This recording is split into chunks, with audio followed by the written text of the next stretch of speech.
निद्राच्छेदः कथाभङ्गः दाम्पत्यः प्रीतिभेदनम् शिशुमातृवियोगश्च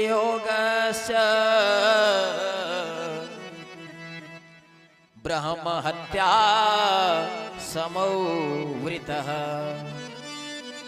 जो भगवान की कथा में खलल डालता है, विघ्न डालता है, जो पति पत्नियों को अलग करता है, उनके बीच दरार डालता है, जो माता और पुत्र को अलग करा देती हैं, चाहे वो बहू हो, चाहे कोई भाई बंधु हो, नात रिश्तेदार हो, जो माता और पुत्र को अलग करा देते हैं, वो ब्रह्म हत्या के समान पाप के भागी होते हैं महाराज।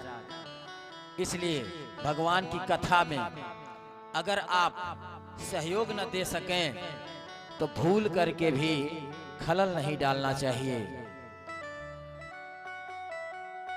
जो स्वभाव जन्म जन्मांतर का हमारा बिगड़ गया है, उसी को सुधारने के लिए तो हमें सत्संग करना होता है, सत्पुरुषों का साथ करना होता है।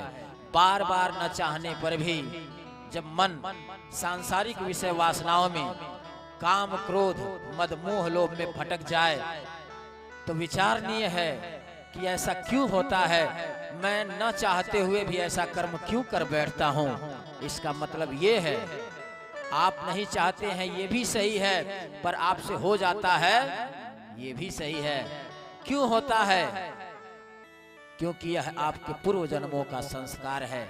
इस जन्म की आदत नहीं है, यह आपके जन्म जन्मांतर की आदत है, जिसको कहते हैं संस्कार, जिसको कहते हैं स्वभाव, जिसको कहते हैं प्रकृति। स्वभाव प्रकृति का दूसरा रूप होता है।